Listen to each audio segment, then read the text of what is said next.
θα σας αρέσει πολύ. Τώρα, πριν ξεκινήσουμε τα δικά μας θέματα, να πούμε ότι φέτος στην παρέα μας θα προσθεθεί άλλο ένα μέλος, το οποίο όμως δεν θα το έχουμε κάθε μέρα, θα το έχουμε 2 φορές την εβδομάδα, δηλαδή Πέμπτη και Παρασκευή. Όπως βλέπετε, υπάρχει μια κενή καρέκλα ανάμεσα στα 2 ελεύθερα κορίτσια. Για να αποφύγουμε τις παρεξηγήσεις. Δηλαδή, χωρίσαμε παντρεμένοι από εδώ, ελεύθεροι από εκεί.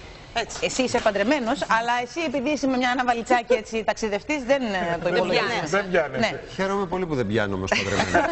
Είσαι παντρεμένος 100%. Χαίρομαι πολύ που δεν πιάνομαι. Άντε πάλι. Ταξιδιάρα ψυχή μου. Θα παρεξηγηθούμε χωρίς λόγο, ωραία το Καλό πάμε. είναι τον άνθρωπο να τον έχεις σκέτο έτσι όπως είναι. Ναι ρε παιδί μου, αλλά εντάξει, εκεί θα κάτσει ο άνθρωπος. Εκεί. Λοιπόν, θα γνωρίσουμε ένα νέο παιδί, ηθοποιός είναι. Ουσιαστικά σχεδόν καινούργιο στο χώρο, δεν το λες ότι είναι τέλος πάντων. Και είναι και θεωρητικό παιδί, έτσι. Είναι έτσι, είναι ψηλό, έτσι. Ένα ντούκι στην παρέα μας. Ζηλεύει, λένε. Ακόμα δεν αρχίσαμε, εντάξει μωρέ Ελένη, καλά. Δεν ζηλεύει, το συμπαθεί πολύ ο Γρηγόρης. Είναι πολύ καλό παιδί. Εγώ θα πω τα άλλα, ομορφιές και τέτοια δεν κοιτάω. Λοιπόν, είναι καβαλιώτης, να τα πούμε και αυτά. Ήρθε από την Καβάλα στην Αθήνα, ξεκίνησε, έκανε αρκετές δουλειές, μου τα είπε εμένα, όχι σήμερα, όταν πρωτογνωριστήκαμε. Τα χάσα λίγο, η αλήθεια είναι, αλλά. Χαθήκαμε. Εν πάση περιπτώσει, θα μας τα πει σε λίγο και θα είναι κοντά μας λοιπόν κάθε Πέμπτη και Παρασκευή. Κατερίνα, παναφέρει τον Γιώργο Παράσκο. Αν δεν φέρω εγώ τον Γιώργο Παράσκο, ποιος θα το φέρει? Εμένα δεν με θέλει. Όχι. Ποιος θα φέρει? Έλα εδώ, περίμενε. Από εκεί. Αυτά είναι. Έλα εδώ, τρέχεις κιόλας. Κυρίες και κύριοι. Έχει και κίνηση. Δεν τα είχαμε δει αυτά στα δοκιμαστικά.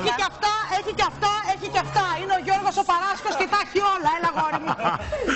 Γιώργο, καλώς μας ήρθες, μπήκες με το δεξί. Καλώς θα δείτε. Όχι, δεν φεύγω εδώ. Να ρωτήσω κάτι. Δεν ήξερα και για χορευτικά. Ήξερα ότι τραγουδάς, εντάξει, είσαι ηθοποιός, οι ηθοποιοί τα κάνουν όλα, αλλά. Η αλήθεια είναι πως όταν είναι κάποιος παιδί και συχνάει πολύ στην δίσκο, Έτσι, να το. το χορό το μαθαίνεις, μπαίνεις στο DNA σου λίγο. Εγώ τι είμαι, η δίσκο, η Μπαρμπαρέλα.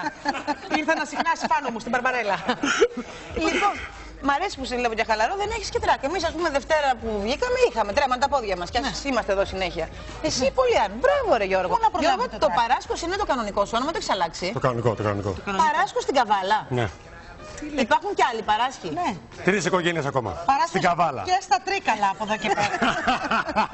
Παράσκος στην Καβάλα και Παράσκος στην Αθήνα. Πάρε το παιδί να πάτε να τον συνοδεύσεις. Παράσκος και στα Τρίκαλα, Παράσκος στην Ελένη. Έλα ρε Γιώργη. Να χαιρετήσει την ομάδα. Είναι και βιενέτα. Ρε, τη βγάζει Καβάλα. Κατά το ίμιση ο γαμπρός Καβαλιώτης, το λέω. Και μέχρι να φιληθούμε να σας πω ότι βεβαίως η φετινή σεζόν ξεκίνησε, αλλά θα ξεκινήσει και με στυλ, γιατί σήμερα κοντά μας θα είναι και οι στυλίστες μας, για να μάθουμε